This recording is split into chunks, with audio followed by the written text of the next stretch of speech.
దరిద్రాలకు అనంత కోటి ఉపాయాలన్నట్టు జనాల సొమ్ములను అలకగా దోస్తందుకు దొంగ బద్మాషోలు ఏమన్నా ట్రిక్కులేస్తున్నారా? పాత ఫోన్లకే టిఫిన్ డబ్బాలు ఇస్తాం అనుకుంటా బండ్లేసుకుని 5 సభ్యుల బిహారీ ముఠ ఆదిలాబాద్ జిల్లాలున్న ఊర్ల పొంటి తిరిగిందట. చిన్న సెల్ ఫోన్ కి చిన్న ప్లాస్టిక్ పళ్ళలు ఇస్తున్నాం. ఆఫరు ఈ ఒక్క రోజు మాత్రమే. ఇక ఈ బండ్లకు మైకులు కట్టుకుని ఊర్ల పొంటి పోయి వాడి పడేసిన పనికి రాకుంటైనా పాత ఫోన్లు కొంటాం, టిఫిన్ డబ్బాలు ఇస్తామని చెప్పిర్రు. ఖరాబ్ అయిన పాత ఫోన్కు టిఫిన్ డబ్బు వస్తున్నది కదా, అది ఇంట్లోండి ఏం పని చేస్తున్నదని మూలగబడ్డ ఫోన్లను తెచ్చి ముఠాకు అప్పచెప్తున్నారట జనాలు. అగో అట్లా పాత ఫోన్లు కొనుక్కపోతుని గలీజ్ గాలి ఏం చేస్తున్నారో తెలుసా? వీటిని బీహార్ పట్టుకపోయి ఆ పాత ఫోన్ల IMEI నెంబర్లతోటి సైబర్ స్కాములు చేస్తున్నారట. అంటే ఆన్లైన్లో అకౌంట్లు ఉడిచేద్దా అందా చేస్తున్నారన్నట్టు. సైబర్ క్రైమ్ల నేరాలు అయినప్పుడు ఫోన్లలో IMEI నెంబర్ చూస్తే అవేమో లోకల్ అడ్రస్లు చూపిస్తున్నాయట.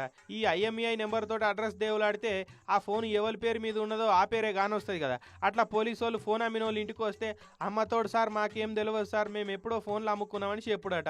గట్టెట్లా మీరంటే పనికిరాని ఫోనే కదా సార్, టిఫిన్ డబ్బాలు ఇస్తామంటే ఓ వస్తున్నది కదా అని అమ్ముకున్నాం సార్, మాకేం తెలియదు సార్ అనే వరకు పోలీసు వాళ్ళు సైబర్ దొంగల తెలివి చూసి స్టన్ అయిపోయారట. మీకు టిఫిన్ డబ్బాలు ఇచ్చి అలాడ కోట్లు గొలగొడుతున్నారు తెలుసా అని జనాలకు చెప్పి ఇక ముఠా మీద స్పెషల్ నజరేసిరు. అట్లా మళ్ళా ఊర్ల పొంటి ఫోన్లు కొంటామని తిరుగుతున్న బీఆర్ గ్యాంగ్ వాళ్ళని దొరకబట్టిరు. ఇక వాళ్ళ తాన దొరకబట్టిన ఫోన్లే ఇవన్నీ. మొత్తం 2125 ఫోన్లు ఉన్నాయి. ఇలా 600 బ్యాటరీలు, 107 సిమ్ కార్డులను సీజ్ చేసిరు. ఆదిలాబాద్ SP అఖిల్ మహాజన్ సార్ చెప్తున్నాడు. ఇనుర్రి బీహార్ నుండి 5 మంది వచ్చి ఇక్కడ పాత ఫోన్స్ ఎవరి దగ్గర ఉంటే నడవట్లేదు వాళ్ళకి ₹50 టిఫిన్ బాక్స్ వాళ్ళకి ఈ ఫోన్ ప్లేస్లో ఇస్తున్నారు. ఆ బీహార్ పర్సన్ ఈ ఫోన్స్కి వాడుకొని ఆ IMEI నంబర్ వాడుకొని సైబర్ ఒఫెన్సెస్ వీళ్ళతో వాళ్ళు చేస్తున్నారు. అందుకే ఎవడు పడితే అచ్చినోడు పుచ్చినోడు వచ్చి ఫోన్లు కొంటామంటే టిఫిన్ డబ్బాలకు గిన్నె గిలాసులకు ఫోన్లు అమ్మద్దని చెప్తున్నారు. ఆఫ్లైన్లో ఇట్లా ఫోన్లు కలెక్షన్ చేసుకొని ఆన్లైన్లో కలెక్షన్